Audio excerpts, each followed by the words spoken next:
Good morning बच्चों। तो बच्चों एक्सरसाइज 7 से आपकी चल रही थी, ठीक है। तो इसमें हमने 8 क्वेश्चन कर लिए थे। क्वेश्चन नंबर 9 से आज स्टार्ट करते हैं। तो बेटा आज एक्सरसाइज को हम इसको फिनिश ही कर देंगे, ठीक है। देखो जरा करना क्या है।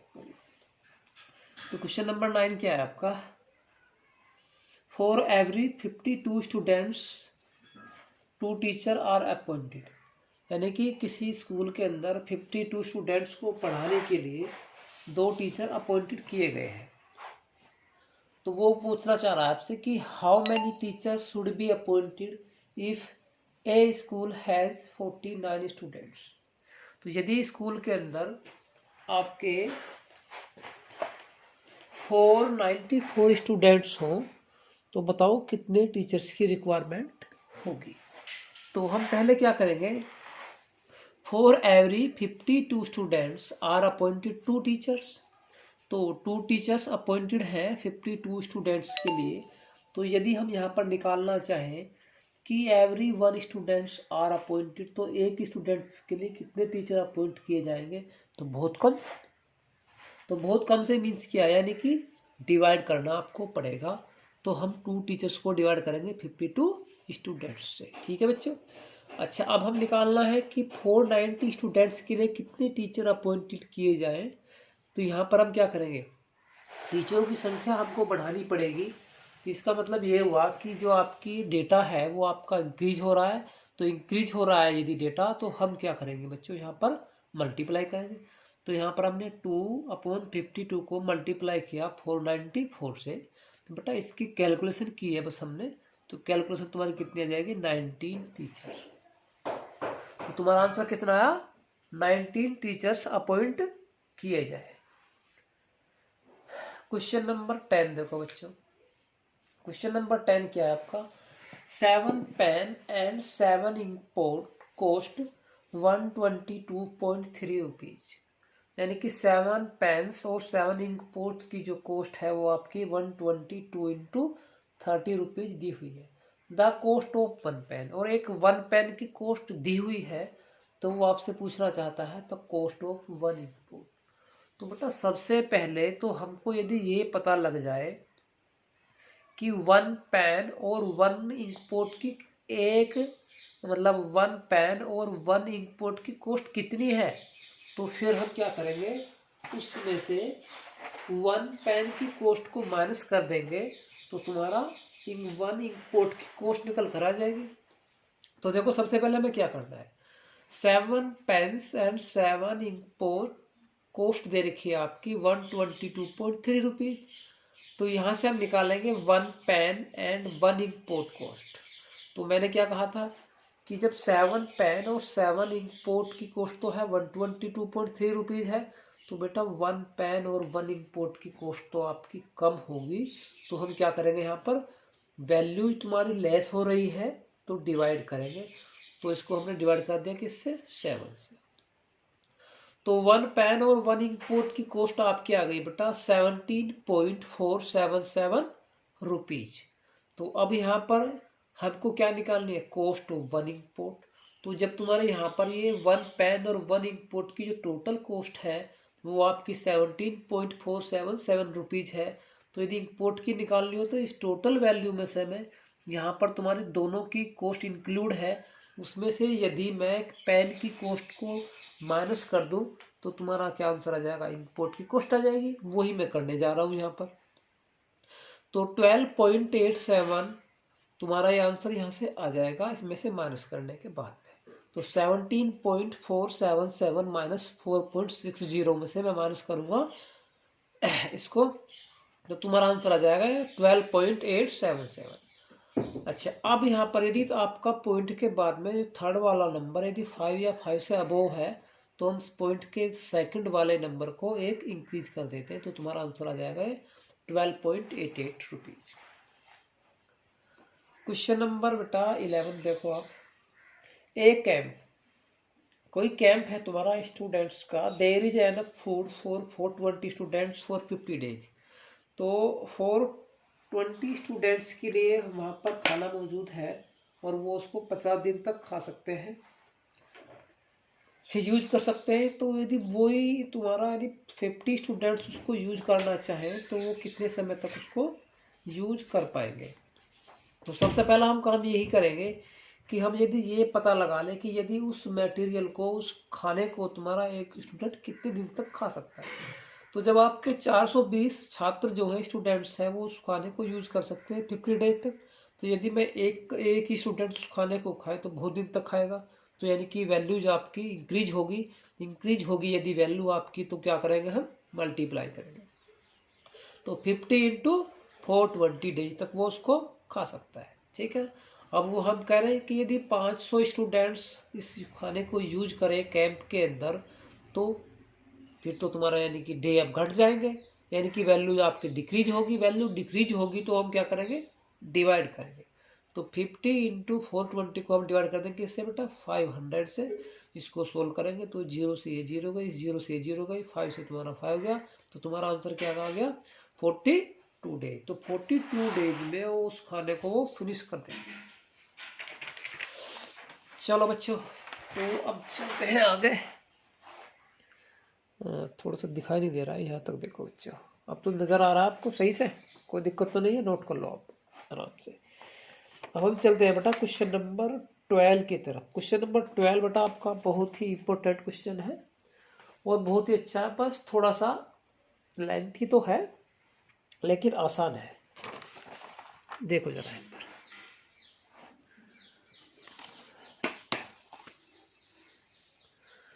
क्वेश्चन नंबर 1 बेटा आप ध्यान से देखना, और जो आगे वाला क्वेश्चन है वो 13 वो आपको सेल्फ करना है बेटा। ठीक है ना, करके दिखाना है मुझे। देखना है कौन कौन बच्चे करके दिखाएंगे 13 क्वेश्चन को। 12 में करा दे रहा हूँ बेटा, दोनों क्वेश्चन सेम ही है, सेम टाइप के हैं। देखो अच्छा, तो ये क्या कह रहा है बेटा कि ए एंड बी दो तुम्हारे वर्कर मान लो इनको, ठीक है ना, और तुम्हारे can do a piece of work, किसी कार्य के एक पीस को वो तुम्हारे 20 डेज में कर लेते हैं। बी एंड सी इस कार्य को तुम्हारे भाई 15 डेज में कर लेते हैं। C and A together can do in 20 days. C और ए इसको मिलकर कर लेते हैं 12 डेज में कर लेते हैं। ठीक, तो सबसे पहला हमारा वर्क क्या होगा, हम इसको डेटा को लिख लेते हैं। तो A plus B can do a work 20 days में कर लेते हैं। तो यदि मैं इनका 1 डे का वर्क निकालूं, तो बेटा जब ए प्लस बी दोनों मिल करके एक वर्क को 20 डेज में करते हैं, तो 1 डे में तो वे दोनों कम ही वर्क करेंगे। फिर 20 डेज में किसी वर्क को करते हैं तो एक दिन में तो बहुत थोड़ा सा करेंगे। इसका मतलब क्या हुआ, यानी कि यहाँ पर वैल्यू जो आपकी डिक्रीज होगी। तो यहाँ पर आप क्या करोगे बेटा, डिवाइड करोगे किसको, वर्क को। तो 1 डे वर्क तुम्हारा, यदि मैं से आपसे ये कहूँ कि एक वर्कर किसी काम को 20 दिन में करता है, तो उसका एक दिन का वर्क तुम्हारा क्या आएगा बेटा 1/20। यानी कि उस टोटल वर्क को आपको उसके डेज से डिवाइड करना पड़ेगा, तो उसका एक दिन का वर्क यानी कि 1 डे वर्क निकल कर आएगा। और 1 डे वर्क को ही हम कैपेसिटी या एफिशिएंसी भी कहते हैं, यानी कि उसकी क्षमता। देखो यहाँ पर, अब B plus C can do a work 15 day, तो इनका 1 डे वर्क निकालू तो तुम्हारा कितना आ जाएगा 1/15। C plus A can do a work 12 days, 1 day work of C plus A 1/12। तो ये मैंने 3 इक्वेशन यहाँ से बना ली है 1 2 3। अब मैं क्या करता हूँ, इन तीनों इक्वेशन को ऐड कर देता हूँ, एडिंग 1 2 और 3। इन तीनों इक्वेशन को मैंने ऐड किया। तो ऐड किया तो बेटा यहाँ पर देखो जरा, यहाँ पर ए 2 बार रिपीट होगा, बी भी 2 बार रिपीट होगा, सी भी 2 बार रिपीट होगा। तो मैंने सबको एक साथ ऐड किया तो 2A 2B 2C आएगा। तो मैंने इसमें से 2 पहले ही ऑलरेडी कॉमन ले लिया है। ठीक है ना, आप करके देखना, आपकी समझ में आ जाएगा ये। तो 2A प्लस बी 1/20 1/15 1/12। इसका एलसीएम लिया बेटा, इसका एलसीएम तुम्हारा कितना आया 60 तुम्हारा एलसीएम आया। तो 60 को डिवाइड किया 20 से, 23 जा 63 की मल्टीप्लाई यहाँ पर की तो 3 आया, फिर 4 आया, फिर 5 आया। तो इस तरीके से सोल्व करके आपका कितना आ जाएगा बेटा 12/60। ये 2 तुम्हारा यहाँ पर आ रहा है, ये 2 इसके नीचे जाएगा, तो 12/60 इंटू 2, तो आपका सोल्व करके आया 1/10। तो यानी कि ए प्लस बी प्लस सी का जो 1 डे वर्क है वो तुम्हारा क्या है, 1/10 वर्क वो कर सकते हैं एक दिन में, तीनों मिल करके। ठीक है, अब यदि मैं ये निकालना चाहूँ total 1 day work of A plus B plus C 1/10 है, तो total time taken by A plus B complete the work. तो यानी कि जब ये एक दिन में 1/10 वर्क करते हैं तो ये कंप्लीट वर्क क्या करेंगे, सिर्फ इसका रिवर्स कर देना है, इसका इनवर्स निकाल देना है आपको। ठीक है ना, रेसिप्रोकल उल्टा कर देना है इसका। तो तुम्हारा कितना जाएगा 10/1, 10 डेज के अंदर वो तीनों एक साथ उस वर्क को मिल करके फिनिश कर सकते हैं। अच्छा, अब निकालते हैं हम आगे 1 डे वर्क ऑफ ए। तो ए का 1 डे वर्क निकालो आप। तो टोटल वर्क में से टोटल वर्क तुम्हारा क्या है, ए प्लस बी प्लस सी, टोटल 1 डे वर्क ए प्लस बी प्लस सी कितना आपका 1/10 है। तो हम क्या करेंगे यहाँ पर 1/10 में से बी प्लस सी का जो 1 डे वर्क है वो माइनस कर देंगे, तो तुम्हारा किसका वर्क निकल कर आएगा, ए का। तो हमने वही किया है यहाँ पर। ये 1/10 तुम्हारा क्या है, 1/10 तुम्हारा 3 होगा, यानी कि ए प्लस बी प्लस सी का 1 डे वर्क है। तो यदि इसमें से मैं बी प्लस सी का 1 डे वर्क कम कर दूं, 1 day work of B plus C, तो 1 डे वर्क किसका निकल कर आ जाएगा, मेरा ए का। और जहां पर 1 डे वर्क आया तो फिर बेटा मैं टोटल टाइम वहां से निकाल सकता हूँ। तो 1/10 माइनस 1/15, तो एलसीएम लिया 60 आया बेटा, इसको सोल्व किया तो 1/, कितना आपका 30 आया। तो 1/30 उसका 1 डे वर्क है। तो total time taken by work कितना होगा बेटा, सिर्फ जस्ट इसका उल्टा करना है। तो तुम्हारा कितना आ जाएगा, ए कैन डू वर्क 30 डेज, यहाँ पर तुम्हारा आंसर आएगा। सेम तरीके से 1 डे वर्क ऑफ बी 1/10 में से मैंने क्या किया, यहाँ पर सी प्लस ए का जो 1 डे वर्क है वो मैंने माइनस कर दिया है। ठीक, तो तुम्हारा कितना है 1/60, इसका जस्ट इसका रेसिप्रोकल लेंगे तो तुम्हारा कितना आ जाएगा 60 डेज। सेम तरीके से 1 day work of C 1/10 minus 1/20, यानी कि ए प्लस बी के 1 डे वर्क को इसमें से माइनस कर दिया है, तो तुम्हारा कितना आया 3/1/20। इसका जस्ट रिवर्स करेंगे तो तुम्हारा क्या जाएगा, total time by taken A. Thank you बच्चों। तो ये तुम्हारी बेटा 7th एक्सरसाइज मैंने फिनिश करा दिए। इसका एक क्वेश्चन है अभी जो मैं ना आपके लिए छोड़ रहा हूँ, देखता हूँ कौन कौन बच्चे मुझे करके दिखाते हैं। लेकिन यदि फिर भी किसी पे नहीं होता है, कोई पूछना चाहे तो मुझसे बेटा बता सकता है, मैसेज कर सकता है मुझे व्हाट्सएप पे कि सर ये क्वेश्चन कर दो, तो मैं कर दूंगा। लेकिन ये क्वेश्चन मैंने आपके लिए ही छोड़ा है स्पेशल। मैं एक बार हल्का सा हिंट देता हूँ आपको, ज़रा ध्यान से देखना। A B and C together can do a piece of work. A B C मिलकर के तीनों एक वर्क को 15 डेज में फिनिश कर लेते हैं। ठीक, अब वो कह रहा है कि तो हम क्या करेंगे यहाँ पर, तो ए प्लस बी प्लस सी का 1 डे वर्क यहाँ से निकाल लेंगे, तुम्हारा कितना आ जाएगा 1/15 आ जाएगा।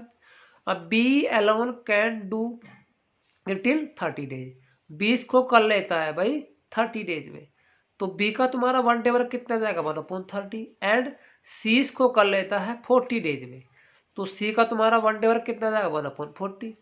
तो in now how many days A alone do the work, तो ये कितने दिन में करेगा। तो बेटा हम क्या करेंगे, पहले इन तीनों का एक साथ वर्क निकालेंगे, 1 day work of A plus B plus C, तो वो आपका आएगा 1/15।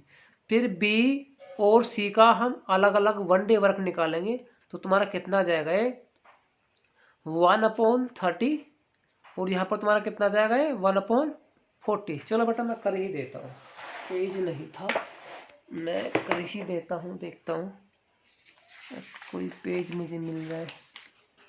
हाँ बेटा ये इसी पे कर देता हूँ।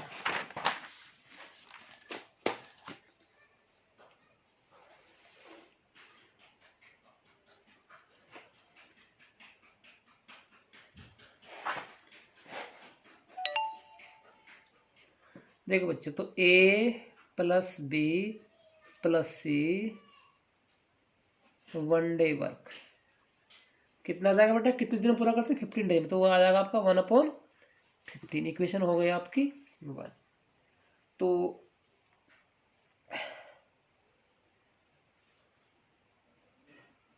B 1 day work. इसे बेटा कितने दिन में करता गया 1/30, 30 दिन में करता था 1 डे वर्क। सी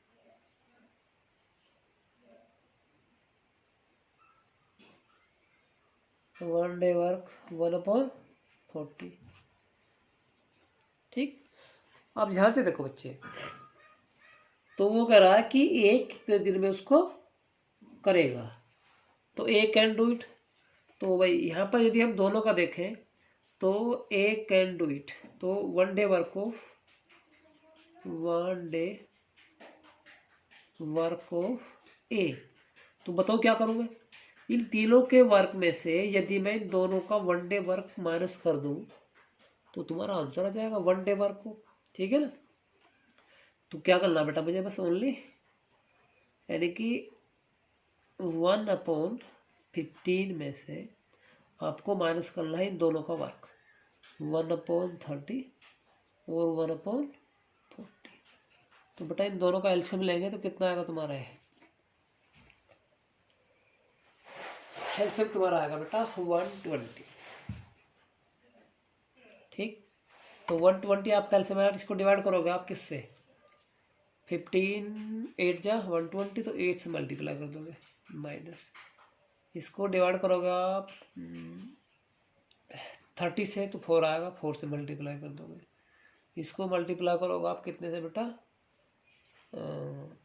3 से, 40 से डिवाइड करोगे 3 आएगा, 3 की मल्टीप्लाई ऊपर कर दोगे तो 3, तो तुम्हारा कितना आए 8 माइनस का 7, और तुम्हारा कितना 120। तो बेटा 1 डे वर्क ऑफ है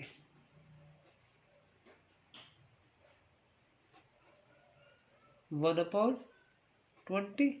ठीक है ना, तो यहाँ हम क्या लेंगे, यहाँ पे time taken complete a work